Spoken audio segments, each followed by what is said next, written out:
Nubia Barahona era una niña estadounidense que encontró un final horrible en manos de aquellos que debían amarla y cuidarla. Su historia estuvo marcada por un sufrimiento indescriptible y se ha convertido en un sombrío estandarte de las fallas y la falta de control en los organismos públicos, los cuales son encargados de velar por la protección de los niños y su bienestar. Te invito a que te quedes conmigo hasta el final para que conozcas todo lo que sucedió.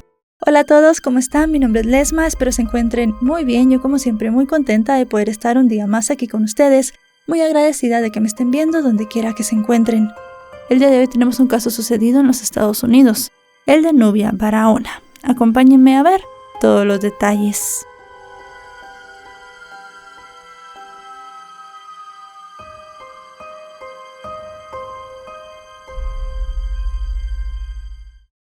Nubia Docter nació el 26 de mayo del año 2000, junto a su hermano gemelo Víctor. Ambos llegaron al mundo en Washington, Estados Unidos, fruto del vínculo entre una mujer llamada Sandra Docter y un hombre de nombre Víctor Bustillo. Sandra en ese momento luchaba con problemas de abuso de drogas y alcohol, y antes de recibir a sus hijos había tenido otros 4, los cuales fueron separados de ella por el Departamento de Niños y Familias de Estados Unidos, debido a su incapacidad para ofrecerles un entorno adecuado. La vida de Nubia estuvo marcada por las dificultades desde el inicio, pues fue diagnosticada con hiperplasia suprarrenal congénita, una condición que requería cuidados médicos especiales. Aunque los expertos recomendaron que la niña fuera colocada en un hogar de acogida con atención médica, por alguna extraña razón se decidió que permaneciera bajo el cuidado de su madre biológica, quien afirmaba estar sobria y en proceso de rehabilitación.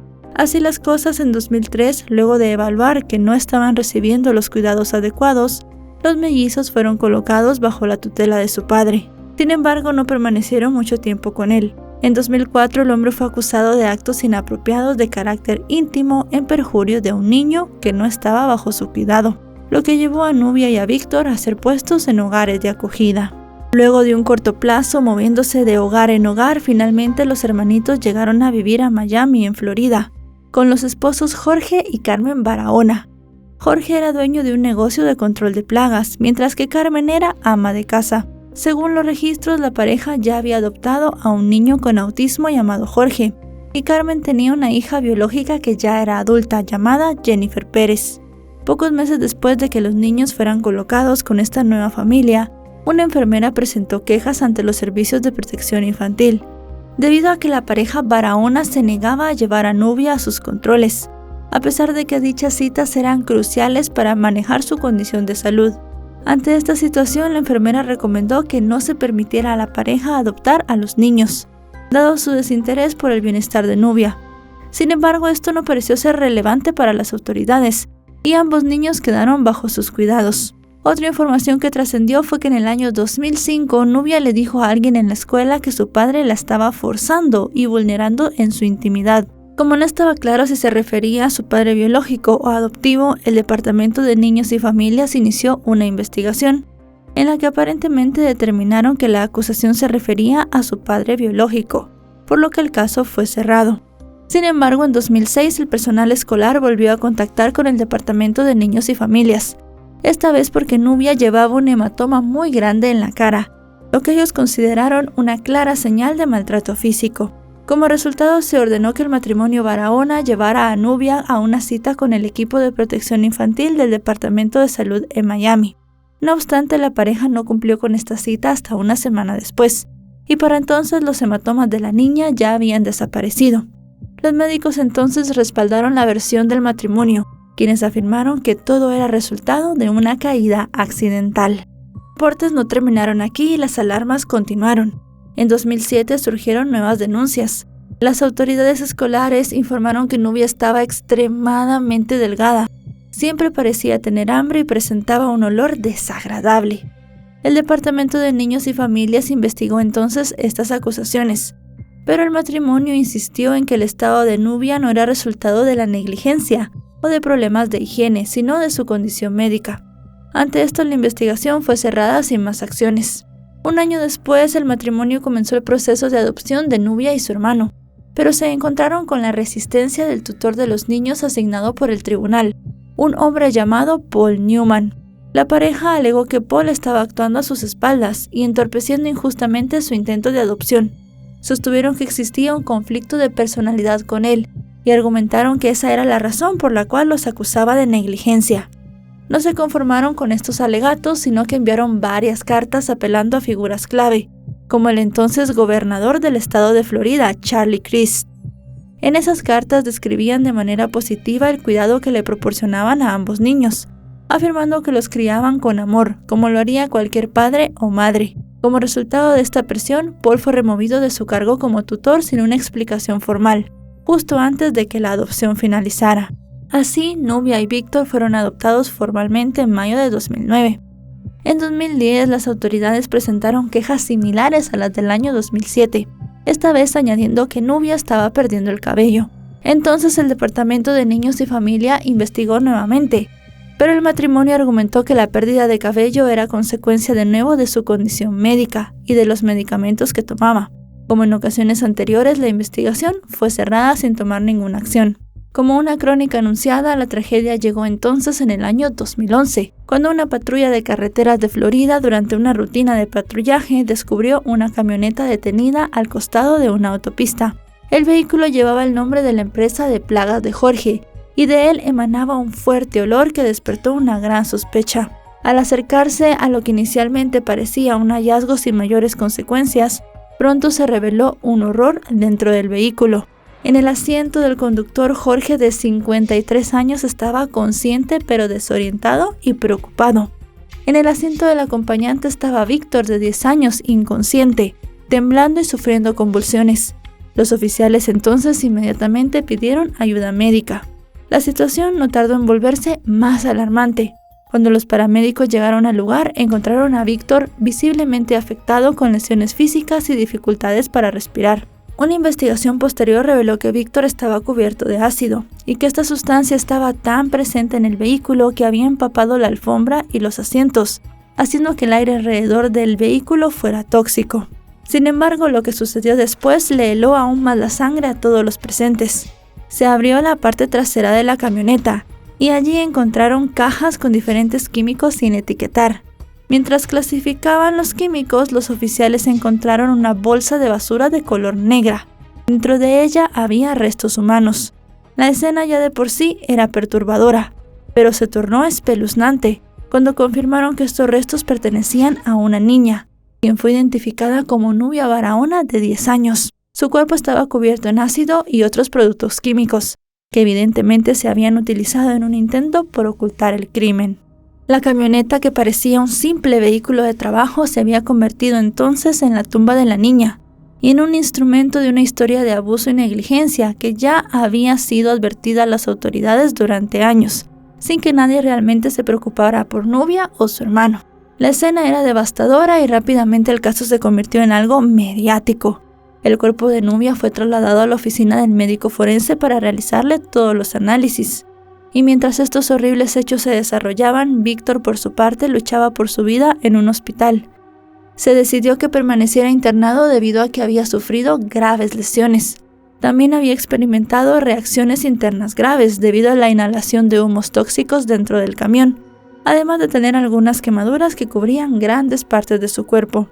Los médicos, al examinarlo más adelante, descubrieron varias lesiones previas, que revelaban el maltrato físico al que había sido sometido. Entre las heridas encontradas estaban una clavícula rota, un brazo quebrado, cicatrices profundas en sus glúteos y en el abdomen inferior, marcas de ataduras con cuerdas que se habían dejado en ambas muñecas y muchas otras más. Las señales de abuso eran claras y las autoridades no tardaron en entender la magnitud del sufrimiento de Víctor. Finalmente, el 2 de marzo de 2011, el niño pudo dejar el hospital, pero no volvió con sus padres adoptivos. Fue colocado en un hogar de acogida terapéutico, donde comenzó un largo proceso de curación, no solamente físico, sino también emocional. Poco después, Víctor encontró la fuerza para relatar lo sucedido. Su voz temblaba, pero pudo contarle a la policía todo lo que había vivido. Con su testimonio, todas las piezas finalmente empezaron a encajar, revelando la verdad tras los horrores que él y su hermanita habían soportado durante años. Según el informe policial, el 11 de febrero de 2011, el matrimonio Barahona ató de pies y manos a Nubia y la llevaron desde el baño de la casa hasta la habitación. Fue allí donde Jorge supuestamente la golpeó con saña, mientras Víctor escuchaba a su hermana llorar, gritar y suplicar por su vida, hasta que llegó un cruel silencio que indicó que la niña ya estaba sin vida.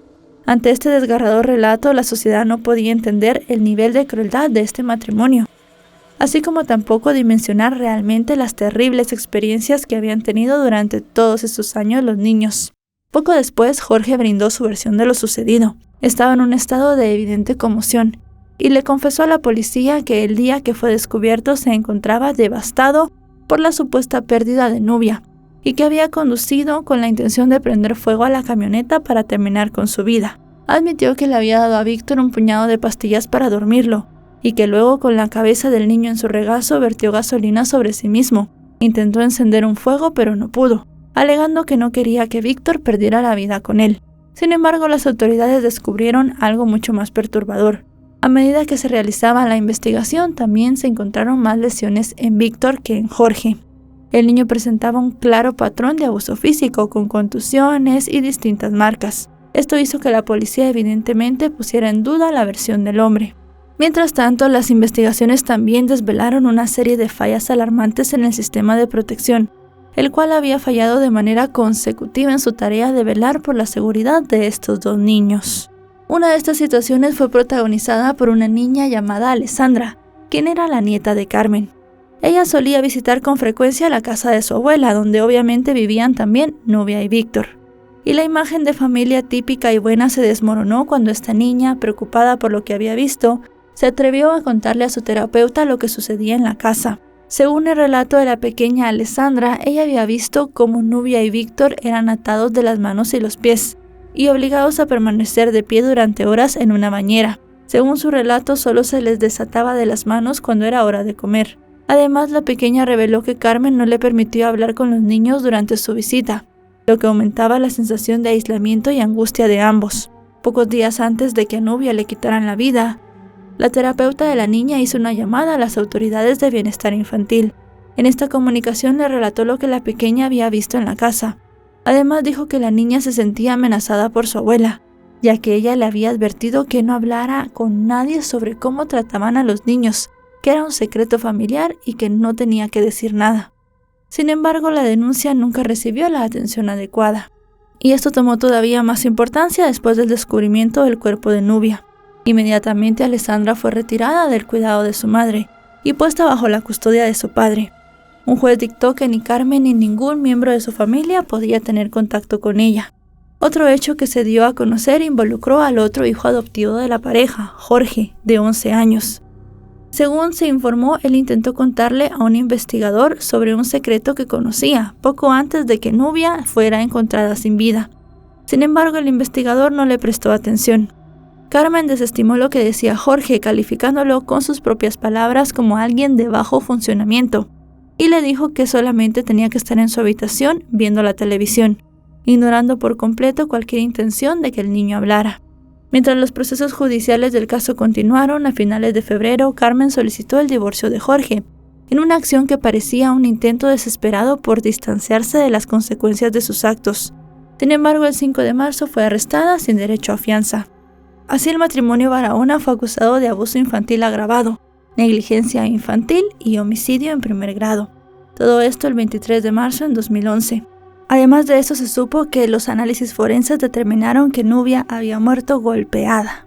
Poco después de que se informara a Jorge sobre su audiencia por los delitos que le imputaban, el hombre evidenció deseos de poner fin a su existencia en 2 ocasiones. En un primer intento saltó hacia atrás desde el lavabo de su celda, cayendo de cabeza contra el concreto. Finalmente fue atendido con lesiones visibles y lo declararon competente para presentarse ante un juez. Sin embargo, cuando llegó el momento de la audiencia, el hombre se negó a cooperar con los oficiales y no se presentó ante el tribunal. Poco tiempo después, Jorge de nuevo atentó en contra de su vida y fue llevado a un hospital para que le hicieran una tomografía computarizada. Luego regresó a la cárcel y lo colocaron en la unidad de salud mental. A pesar de estos hechos, el proceso judicial avanzó y tanto Jorge como Carmen se declararon inocentes de los hechos, a pesar de las contundentes evidencias que había en contra de ambos. Mientras tanto, los fiscales estaban decididos a que se hiciera justicia y pidieron la pena de muerte para ambos, argumentando que los crímenes tenían una naturaleza atroz. Ambos tuvieron juicios por separado, y el de Jorge estaba inicialmente programado para el 28 de septiembre de 2015. Sin embargo, debido a una solicitud presentada por sus abogados, el proceso judicial se desmoronó y el juicio se atrasó. Mientras esto sucedía, la atención pública sobre el caso crecía. La indignación y el clamor de justicia para ambos niños aumentaba, mientras los abogados de los Barahona continuaban luchando para evitar la pena capital. El Departamento de Niños y Familias de Florida reconoció que la muerte de Nubia había sido una clara evidencia de que faltaba supervisión del organismo y que habían fallado de manera sistemática. Admitieron que había alertas de abuso y maltrato y que las habían recibido durante muchos años, las cuales no habían sido manejadas de manera adecuada. Dijeron que las oportunidades para intervenir y evitar el horror habían sido ignoradas en varias ocasiones. Como resultado de esto, el entonces gobernador de Florida, Rick Scott, firmó una ley que permitió indemnizar a Víctor con casi $4 millones. La ley fue una medida compensatoria, aunque insuficiente para reparar todo el daño que había vivido, ya que los recuerdos no los podía borrar, y tampoco podían devolverle a su amada hermana. Así los años fueron pasando y los procesos judiciales se fueron atrasando. Con esto llegamos al 21 de febrero de 2020. Allí estaba Carmen, al borde de enfrentar la pena de muerte, por lo que decidió declararse culpable de asesinato en primer grado y de múltiples cargos de abuso infantil. Además, como parte de su acuerdo de culpabilidad, aceptó testificar en contra de su exesposo Jorge.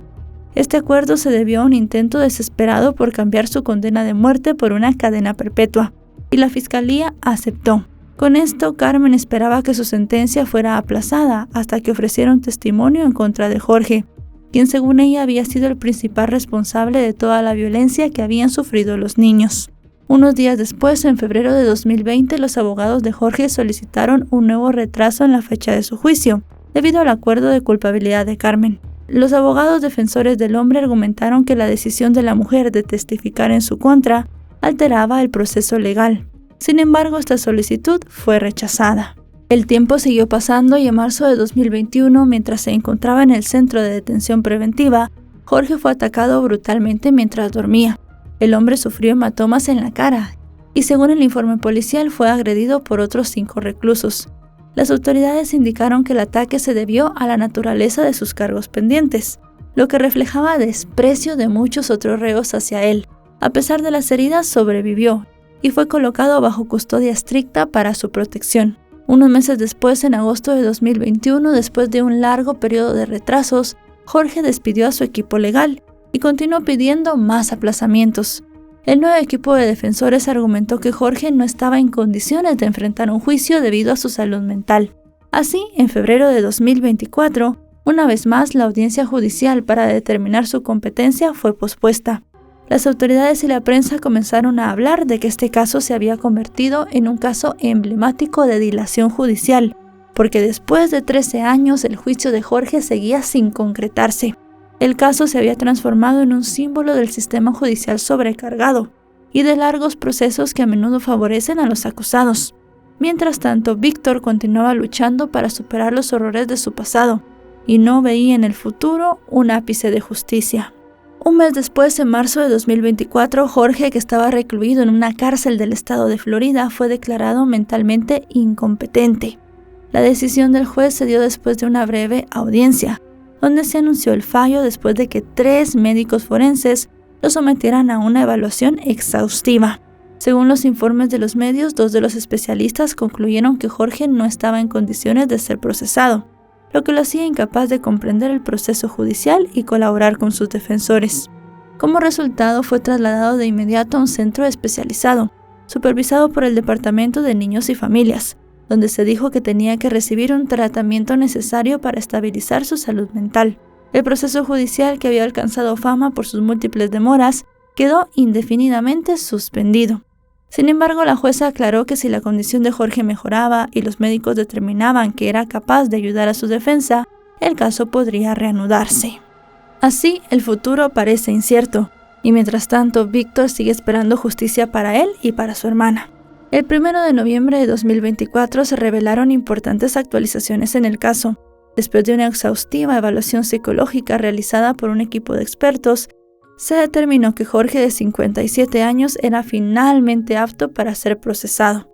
Para el momento en el que estamos realizando este video, noviembre de 2024, aún se espera que se anuncie la fecha de inicio del juicio, un proceso que se ha demorado ya años y que ha captado la atención no solamente a nivel local, sino también en todo Estados Unidos y fuera de sus fronteras.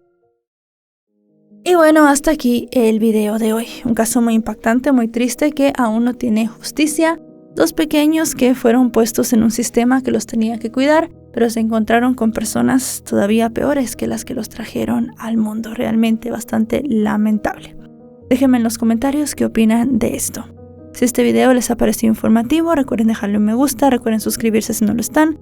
Actualizo 3 o 4 veces por semana y si están suscritos les llegará una notificación cada vez que yo suba un video. En otras redes me encuentran como LesmaVR y ahí también subo mucho contenido. Ahora sí, nos vemos hasta otro caso. Adiós.